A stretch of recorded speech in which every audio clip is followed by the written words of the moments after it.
let's dive into Mia's training so we can stay consistent at home.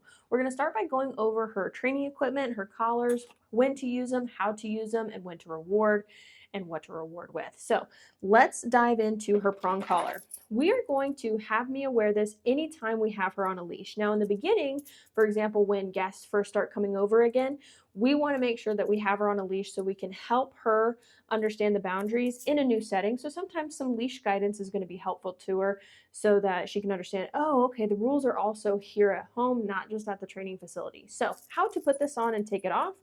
Any one of these links right here, you can use to take off of Mia or to put it on her. So we're going to take it apart by sliding this prong down. Now you can pinch this one right here. I know it's a little clustered, but it just should pop right off because you're going to pinch this together.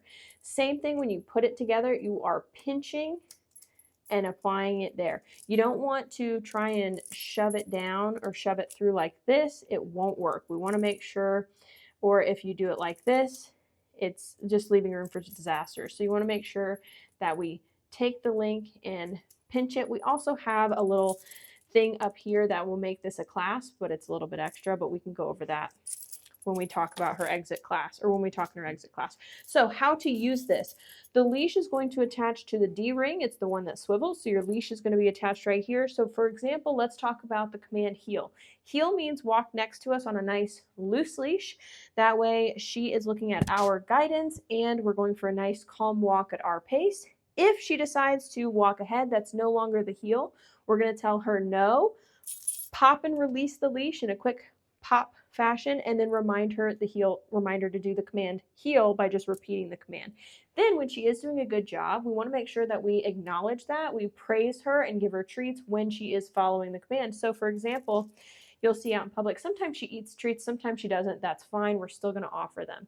So when she's doing a good job and she's heeling right with us on a nice loose leash and we pass by a stranger and she just looks over and then looks back at us, good heel. We're going to reward that with a treat because we're going to let her know, hey, that behavior you just did, I want to continue to see that, so here's some positive feedback for you.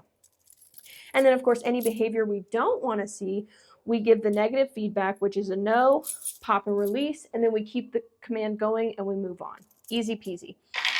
So we're going to use this collar anytime she has a leash on. So that's for walks, sometimes in the house, whenever we're taking her out to the vet or a field trip to the store, whatever, we are walking her with the prong collar on. Let's talk about the remote collar, and then we're going to dive into each command and how we're going to stay consistent with those commands. So the collar, this is what she's going to wear. It has a nice buckle and it has a little bungee so that it doesn't get too tight, but it has to fit snug. You can see some of her long hair in here. And we also have these extended prongs. Later on in the video at the very end, I'm going to talk about why we changed that. Basically, she has long hair, she needs extended prongs, but we're going to go over everything that's in this box at the very end of the video, excuse me. And so we have the button right here. I'm sure it's not really a button, but it's a magnetic key. To turn this collar on, we've got to touch the two magnetic keys. So the one that you're going to have is on the remote. You're going to touch them together and you're going to see a green light that's going to flash every few seconds to let you know that the collar's on, charged, and ready to go. I like this feature because it's not a button that she could push, potentially turning the collar off. So this will stay on until the collar either dies or you touch it together again. Red is off, green is on. So now your remote, the on-off button back here, we're going to push and hold that until the screen lights up. So she's at level 20 right now. That is enough to get her attention. We're going to focus on the black S button, and we're going to go over all the other buttons at the very end of the video as well. So you can test it by putting it on your hand, and for example, the heel command. She's walking next to us just great, but she gets a little distracted by something. Let's say a squirrel runs by and she's like, oh, whoa, whoa, what was that? Well, now she's not in the heel position. We're going to tell her no, push the black S button, and then remind her heel. So it's just a quick correction saying, hey, that's not the heel position. You know what you're supposed to do even with distractions. And then when she does do a good job later on, you can reward that to remind her that, hey, it's not all about, the corrections and everything. You do get rewarded when you do the behavior correctly. So again, that's no, and then give the command. No, heel. No, down. No, place. If she breaks a command or doesn't listen to the command, we're following through with the remote and with the prong collar. This can be worn all day, every day, and we're going to go over that detail later on. But first thing in the morning, Mia puts this on. Last thing before bed, she takes it off. That way we can stay consistent. That is the name of the game, is staying consistent with our boundaries. So let's dive into all of the commands. So we already went over heel. Now when you're walking her, 80% of the walk should be in the heel. The other 20%, tell her free. Free means she doesn't have to be right next to us. She can go out and sniff and we follow her pace, versus heel is she follows our pace. So give her that freedom, that sniff time. She can walk around, she can do her sniffs, she can go to the bathroom, whatever the case is, that is her free time to be an explorer, be a dog, you know, walk around. Not that heeling isn't being a dog, but that's more of structure time on our terms, and the free is like, okay, we're gonna follow you and let you do the exploring. So then we have sit. So whenever you come to a stop on your walk, Mia needs to sit. Whenever you come up to a doorway, Mia needs to sit. Sit is kind of that universal of, hey, we're taking a pause and I need you to do a behavior that's a nice, calm, cool, collected behavior. So I'm going to have you sit. If she doesn't follow your command, you're going to say no, follow through with the training equipment, and then remind her to sit. Sit means stay is implied. Same thing with down and place, and we're going to dive into those in just a second. But the stay is implied until you either tell her heel, which breaks the stay command, because one command can overrule another. So, or you tell her free. So she has to stay in that. And if she gets up before you give one of those two options, follow through, because we want her to understand that you know the rules and the boundaries just as well as we do here. So we're trying to make that transition smooth and easy. And of course, when she does what you're asking, reward her. You're going to do a lot of rewarding these next few weeks because you want to balance out.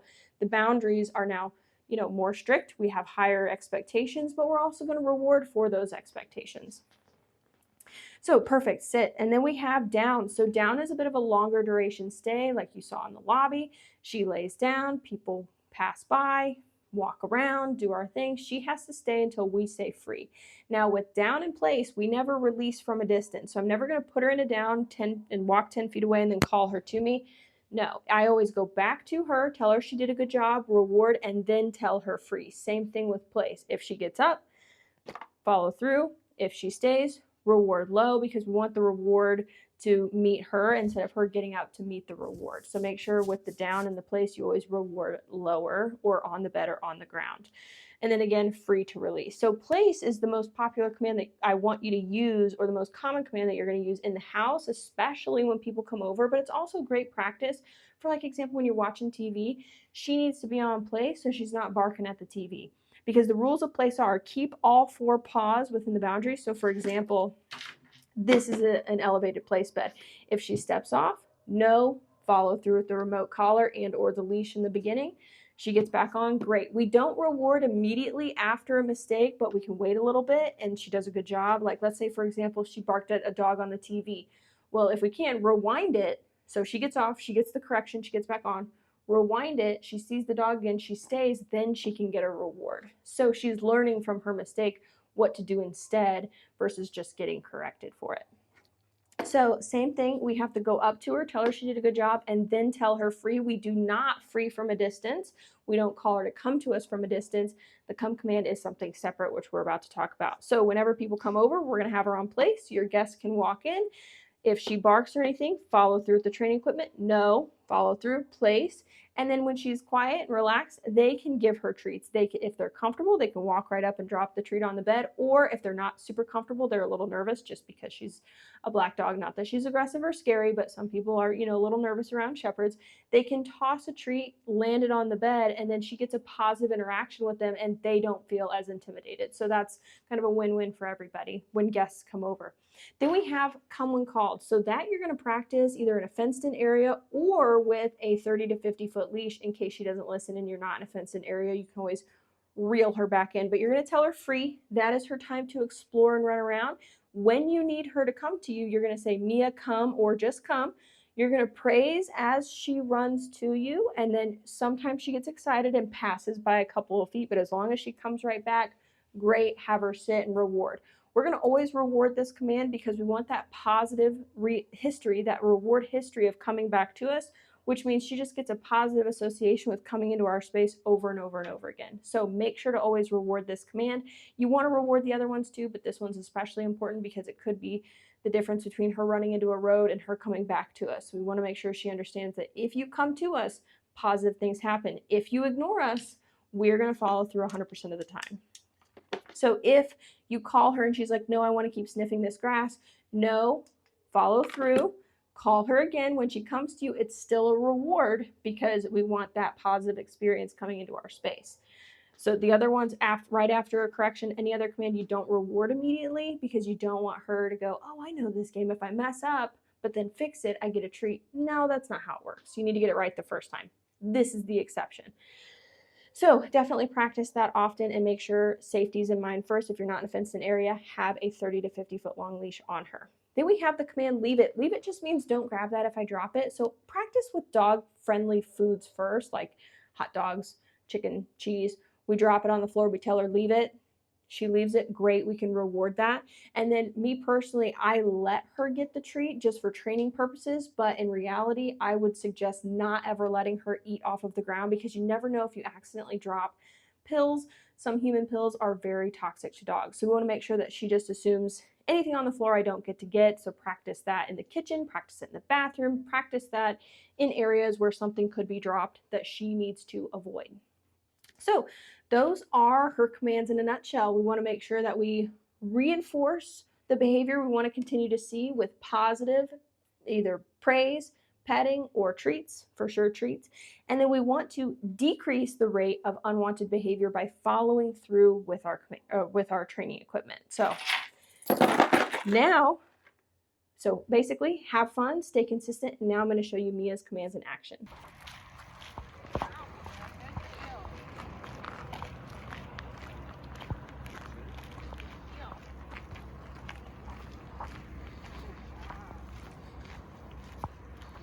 Heel.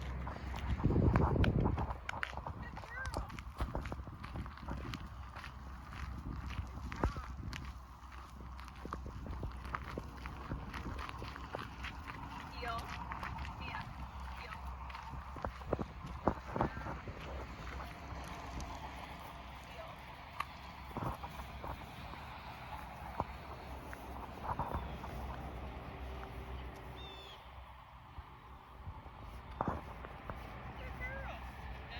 Heel.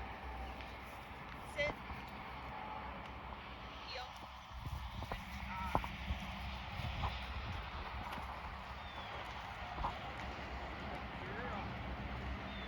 Sit.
All right. So we know how to turn the collar on, and we know how to kind of turn it off. But at the end of the day, you can turn this, once you take it off Mia, you can turn this collar off. And then the on off button in the back, you have to make sure you push and you hold it for a minute. And then we'll turn that back on. And the reason I said you have to make sure you push and hold it, so I turn everything back on, is because the on off button back here, if you just tap it, it's a flashlight, which is awesome because Mia is a very black dog, so she's hard to see at night. This is a little light to make it easier to see her. Now with that, when you put this on her, make sure you have the light facing out towards her face so that it's more likely to be able to be seen because she has less hair around her face. If the light is facing her shoulder, 0 chance you're going to be able to see it. She's got a lot of hair. With that, so we talked about a little bit about these extenders. So I'll show you here in a second. This comes with a little bit of a shorter prong, but because she has longer hair, I went ahead and put the longer extensions. But we have to make sure that we keep her neck thoroughly brushed, because what can happen is hair, if it's not brushed out all the way from the skin, so if it's just the top coat's brushed, that means the undercoat is still there. The hair can kind of clump up, and it can prevent these prongs from touching the skin directly, and therefore she won't be able to feel the collar. So we do have to make sure that we keep her brushed. She does really well with it. And I'll, make sure that you have the right brushing equipment. That way it's easier to make sure we get all the way from the skin. Because she's a long-haired shepherd, she has more hair that can get compact because the long hair can kind of squish it down when we pet her. But regardless, just make sure her neck is nice and brushed. That way she can feel the stimulation. Another reason why we want this to fit kind of snug is so that these prongs don't constantly rub on her neck when she's moving. That can create an irritation or a hot spot.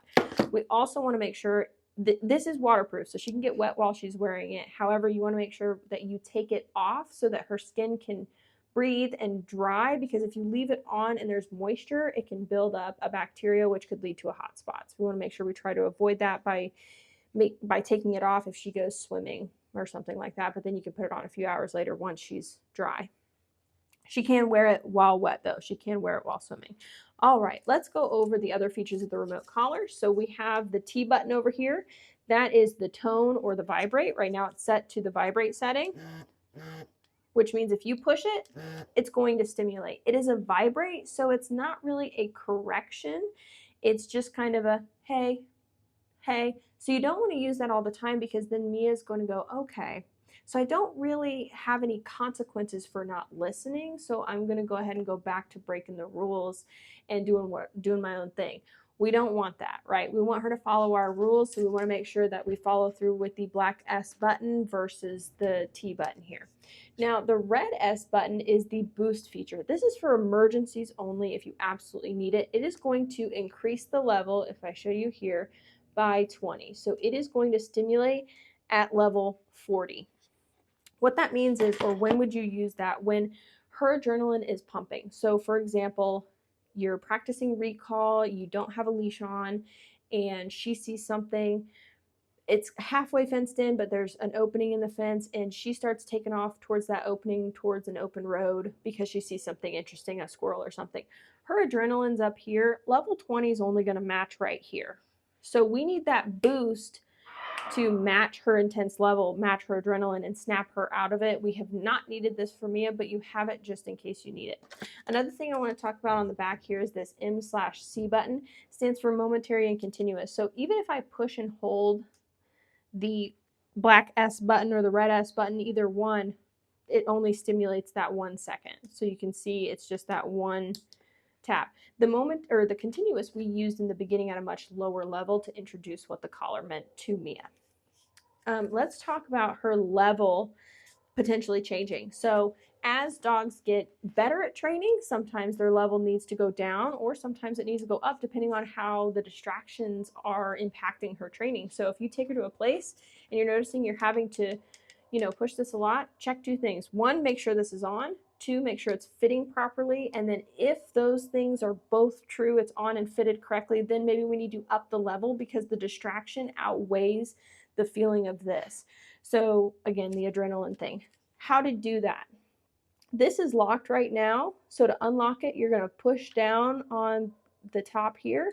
The 1D should be blinking. Now we can adjust the level. And the opposite can happen too. Let's say level 20 seems to be a little bit too intense for her. She's having a big reaction to it. We can always turn that down, and that way we're still able to follow through, but it's not as intense for her. So we can set it to where we want it, and then we want to make sure we push down and hold to lock it back in place so we don't accidentally turn it up or down on her. Back here is the charging port to charge this bad boy. There's also one under here, under the collar by the prongs. So it should last about 24 hours on a charge, which would be 2 days, because you're turning it on in the morning, putting it on Mia, taking off at night, turning it off. So it should last about 2 days on a charge.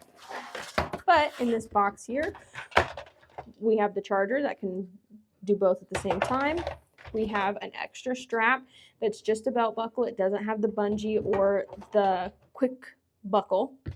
This is the little tool that I use to change her prongs from these stubby little guys to the extended ones for her long hair. And then of course you have an extra lanyard.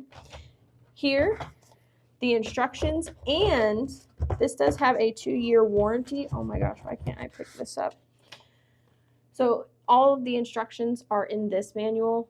We went over everything, but if you like to read instructions, I recommend this. And if this collar has anything go wrong with it in the next 2 years, you can have it replaced. Great customer service, super easy. And so it has the number on that paper, but you can also contact them from the information on the box. So yeah, I think that's pretty much it. This does have a 1/2-mile range. It's waterproof. It's a great training tool to make sure that we are consistent with Mia. You can use this without having a leash on. So for example, in the house, definitely have it on. Take it with you on walks, because these training collars go hand in hand. They help each other out. So don't be afraid to use both. As Mia continues her training, sometimes you can maybe get away with one or the other, but for the most part, they do work well together to make sure that our training stays consistent. So that is it for the additional information on the remote collar. Make sure you have fun, stay consistent, and let us know if you have any questions.